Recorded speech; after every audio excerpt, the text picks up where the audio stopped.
Before we begin, if you still believe courage doesn't always wear rank, and that some heroes fight their battles in silence, make sure to like and subscribe, and tell us where you're watching from in the comments. Because this story, you'll want the world to hear. They said she was too young for a rifle like that, too calm for combat, too quiet for command. But in war, quiet doesn't mean weak. It means waiting for the right breath before the storm hits. Her name was Lieutenant Harper Quinn, 28 years old, a Navy sniper stationed in the far hills of Helmand Province. She wasn't supposed to be there that day, a last-minute reassignment, filling in for a marksman who'd fractured his wrist. No one at the forward base paid much attention to her arrival. Just another face under a helmet, another file stamped temporary. They didn't know that the next 24 hours would carve her name into history books that would never print it. It started at dawn. The light came thin and red through the dust, and the air already tasted like metal. The SEAL recon team had gone silent on the radio. Static, bursts of half-sentences. Contact North Ridge, 75 hostiles, were surrounded. Then nothing but the long, empty hum of dead air. Command panicked. Drones were down. Weather interference blocked satellite view. Every second dragged like an eternity, and no one knew what to do. No one except her. Harper was sitting cross-legged on a crate outside the command tent, cleaning the barrel of her .50 cal with slow, deliberate movements. She didn't look worried. Didn't even look up when the CO barked her name. "Quinn, you're our only set of eyes east of the ridge. Get me visuals now." "Yes, sir." That was all she said. Calm. Focused. Her fingers steady as she set up on the observation rise, the wind cutting sharp across her face. She looked through the long-range scope, adjusting for heat, shimmer, and distance. 1 mile, maybe a little more. Nothing but sand and smoke, until the first muzzle flash blinked in the corner of her sight line. She marked it instantly, adjusted again, and in the space between heartbeats, she squeezed the trigger. The sound rolled across the valley like thunder, one sharp echo against the ridges, and then silence again. But this time, it was a different kind of silence. The kind that comes when death lands before anyone sees it coming. Before we go further, let me ask you, have you ever met someone who didn't need to raise their voice to command respect? If you have, type yes in the comments. Because that's who Harper Quinn was. Calm in a world built on chaos. Hours earlier, in the base mess hall, a few operators had been laughing behind her back. "You sure you can even hold that Barrett, ma'am?" one had joked. Another chimed in. "We don't need math class out here. Just guts." She didn't reply, just smiled faintly, slid her tray away, and walked out. But those same men, the ones who doubted her, were now screaming coordinates into a broken radio, begging for eyes, for help, for a miracle. And she was that miracle. Harper's father had been one of the best, a Marine sniper with a record that still lived in the whispered circles of special operations. He was killed in Fallujah when she was 10. All she ever kept from him was a single phrase scratched on a postcard tucked into her helmet band. "Patience saves lives." That was her compass, her code, her reason for breathing slow when everyone else was breaking apart.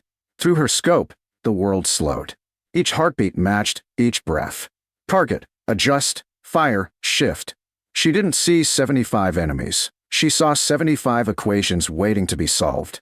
Wind speed, 12 knots. Distance, 1,600 meters. Correction, 3 clicks west. She moved like she was painting, quiet, deliberate, deadly. The rifle cracked again, and again, and again. In the command tent, no one spoke.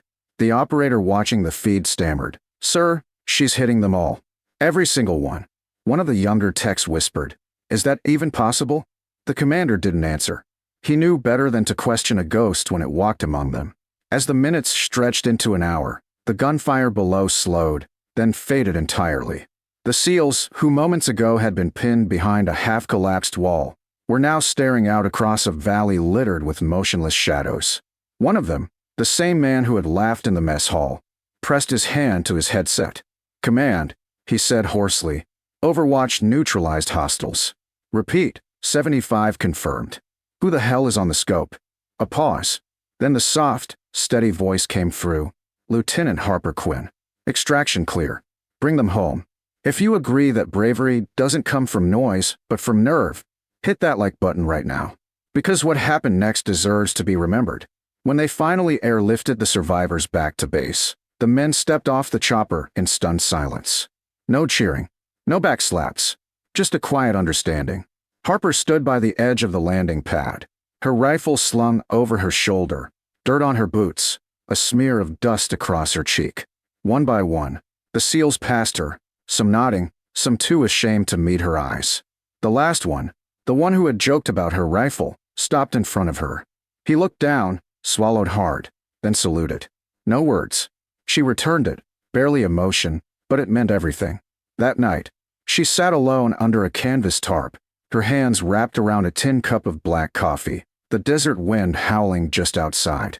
The stars above the ridge shimmered faintly through the dust, and for the first time in years, she let herself think of her father, of how he'd said once, "You'll know your moment when silence feels heavier than fear." She looked out toward the horizon, the same horizon where 75 men had fallen because she didn't miss, and whispered, "I know it now." Back in the States, no one would hear the full story. The mission remained classified, the report redacted beyond recognition. But word spread quietly among the ranks. The name Quiet Shot began showing up in unit briefings, whispered like a legend. Some thought she was a myth, a ghost story told in training camps to remind recruits that precision isn't about power, it's about purpose. But for those who'd been there, who'd seen that ridge under fire, they knew the truth. Harper Quinn was real. She was the calm at the heart of chaos, the silence before salvation. And somewhere, in an armory locker with her name engraved on the plate, her rifle still sits, polished, waiting. Because people like her never really leave the battlefield. They just take the silence with them. The desert was never quiet for long. The morning after the siege, the air still carried the faint metallic scent of gunpowder and sun-baked sand. The ridge was scattered with the aftermath of battle, shattered rocks, spent shells, fragments of something larger than war itself, disbelief. The SEALs who had survived the ambush spent the next few hours combing through the wreckage, marking positions where their enemies had fallen. Each set of footprints ended abruptly, every one clean, precise, one bullet, one breath. From a mile away, at the forward operating base, Lieutenant Harper Quinn sat alone beside her rifle, disassembling it piece by piece. Her hands were steady, mechanical. The repetition wasn't habit, it was control. Around her, the camp buzzed with movement. Medics tending wounds. Engineers recalibrating communications. The world kept moving, but the looks that followed her were different now. Respect mixed with something else, unease. They'd watched her do the impossible, but none of them could understand how. Lieutenant Daniels, the youngest of the rescued team, approached hesitantly, still wearing dust from the ridge. He opened his mouth to speak twice before any sound came out. I saw you through the feed," he said finally. 75, his voice trailed off. She didn't look up. 76, she corrected quietly, cleaning the bolt carrier. One more came back to finish the job. He swallowed hard, unsure what to say. "Ma'am, I'm sorry for what I said before. About the rifle. I was wrong." For a long moment, the only sound was the faint click of steel against steel as she reassembled the weapon. Then, with the calm tone of someone who'd already buried the past, she said, "You weren't wrong. You were just measuring the wrong thing." Daniels blinked, uncertain if that was forgiveness or lesson. She locked the final pin into place, stood, and walked toward the horizon, her silhouette framed by the fading sun. By dusk, a transport convoy arrived to retrieve the surviving team. As they loaded up, word spread through the ranks about the shots, the distance, the unbroken rhythm of precision. Some called it luck. Others whispered the word unnatural. To the men who owed her their lives, it was neither. It was something deeper, older, a reminder that calm could be deadlier than chaos. The debrief that followed was clinical. In a stark operations tent, Harper sat under a flickering bulb across from a panel of officers. Their faces were blank, their voices controlled. "Lieutenant Quinn," one began, "we've reviewed your body cam and satellite data. Your marksmanship exceeded all recorded operational standards. You neutralized all 75 hostiles with 100% accuracy from a confirmed range of 1,600 meters. Can you explain that?" She took a breath, slow and measured. "I did my job." The colonel at the table leaned forward, his tone shifting. "You did more than your job, Lieutenant. You did something statistically impossible. Were you trained for that level of engagement? She met his gaze without flinching. I was trained by someone who believed you don't shoot until you're sure. The colonel frowned. And who was that? My father. Silence filled the tent, heavier than the desert heat. Everyone in that room had heard of her father, Major Alan Quinn, Marine Scout sniper, decorated beyond count, killed in action during a classified operation. But no one had known he had a daughter who'd followed in his shadow. After a moment, the colonel nodded slowly. Understood, Lieutenant. You're dismissed. Outside, the wind was rising again, carrying dust across the base like smoke. She walked past groups of soldiers who stopped talking as she passed. Some nodded. Most didn't know what to do. They had seen men with medals freeze in firefights, and a young woman with quiet eyes save an entire unit without raising her voice. It disturbed something in them. How still she had been through it all. That night, in her barracks, Harper opened her field log. The pages were smudged, corners folded, the handwriting small and neat. On the latest entry, she wrote, 76 confirmed. Wind at 12 knots. No misses. No hesitation. Still breathing. Then, beneath it, smaller letters, barely legible in the low light. Patience saves lives. She closed the book, leaned back on her cot, and stared at the canvas ceiling until sleep came, shallow and restless. 2 days later, orders arrived. Her presence was requested at the regional command center. No reason listed. When the helicopter landed, she stepped out into a compound she hadn't seen before, its walls lined with guards and its gates locked behind her. Inside, the air was cool, the floors polished. She was led through a maze of corridors until she reached a steel door marked Classified Operations. Behind it sat General Marcus Landon, commander of Joint Special Operations Command. He was older, composed, his uniform immaculate. On the desk before him lay a folder, unmarked except for a single word stamped in red, Archive. Lieutenant Quinn, he said, motioning for her to sit. I've been looking forward to meeting you. She nodded, wordless. He slid the folder across the desk. You might want to see this. Inside were photographs, grainy, decades old. Her father, Alan Quinn, standing beside a much younger Landon, both in desert fatigues, rifles slung across their backs. There were reports, mission logs, and at the bottom, a handwritten note. If anything happens to me, make sure she knows patience isn't waiting. It's choosing when to act. Her breath caught. You knew him. Landon's expression softened. He saved my life more than once. And now his daughter has done the same for an entire team. Seems the lesson survived. He stood, walking to the window, hands clasped behind his back. I read every line of that after-action report. You understand that what you did will never be public, never be recognized. You won't see a medal. You won't see your name in any briefing. Are you all right with that? Harper looked down at her gloved hands, the faint trace of gun oil still clinging to her fingers. Recognition doesn't save lives, sir. Focus does. Landon smiled faintly. He said the same thing once. He reached for something on the shelf behind him, a small, tarnished coin. This was his. He placed it in her palm. Challenge coin. He kept it through every mission. Said it reminded him to steady his aim, even when everything shook. She turned it over gently, tracing the faded engraving on its edge. One breath, one shot, one purpose. When she left the command center, the sky was just beginning to fade to gold. The wind had calmed, and for a brief moment, the valley seemed still again, like the world itself was holding its breath. Back at camp, Harper reassembled her rifle one last time, checked the chamber, then stored it in its case. She slid the challenge coin into her pocket and walked toward the perimeter fence. The guards didn't stop her. She stood there until night fell, the desert stretching endless and quiet before her. Somewhere in the distance, a radio crackled with the sound of laughter, soldiers sharing stories, unaware that the legend of Quiet Shot was already beginning to spread beyond their reach. They wouldn't know her name, not really. They'd just know the story. The one about the woman who waited, who watched, who never missed. And for Harper Quinn, that was enough. When Harper Quinn's deployment ended, there was no ceremony, no cameras, no welcome home parade. Just a quiet flight into Norfolk under a sky the color of steel.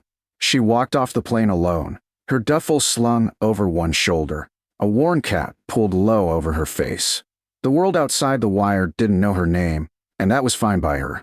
The truth about that day, the 76 confirmed kills, the ambush that never made the news, was buried under black ink and military secrecy.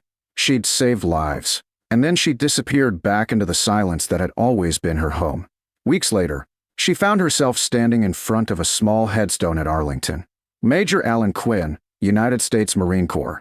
Her father's name gleamed faintly in the afternoon sun, the marble cold against her fingertips. She knelt, pulling something from her pocket. A single brass casing from that day in Hellmand, polished until it shone. She placed it at the base of the stone, next to the flowers long faded and the metals that had lost their color. For a moment, she didn't move. Then she whispered, "I kept your promise." She had expected the words to vanish into the wind, but they seemed to linger there, as if the earth itself had been waiting to hear them. Her father had once said that patience wasn't about waiting. It was about understanding the weight of a moment before it happens. For Harper, that weight had lived inside her for years, pressing, shaping, guiding. Out there, on that ridge, she hadn't just pulled a trigger. She had finally understood what he meant. When she stood, a figure waited at the edge of the path, a man in civilian clothes, tall, broad-shouldered, a faint scar cutting through his eyebrow. She recognized him immediately, General Landon. He gave a small nod. "You did good," he said softly. "They'll never say it out loud, but every one of those men knows why they're still breathing." She looked at him for a long moment before replying, "I don't need them to say it." He smiled faintly. "That's why it matters." He reached into his jacket, handing her a plain manila envelope. Inside was a single page, declassified. The header read after-action citation, Operation Silent Ridge. Beneath it, only one line of text. For valor in the defense of Allied forces under extreme enemy encirclement, Lieutenant Harper Quinn demonstrated precision, restraint, and resolve beyond measurable standard. At the bottom, an ensign note, "Your father would have been proud." She folded the page carefully, sliding it into her bag without a word. The general didn't stop her when she turned to leave. Some goodbyes didn't need sound. They carried themselves. That evening, she drove until the city lights faded behind her and the road stretched empty beneath the stars. She stopped at a gas station on the outskirts of a small Virginia town, the kind of place no one looked twice at a woman in uniform.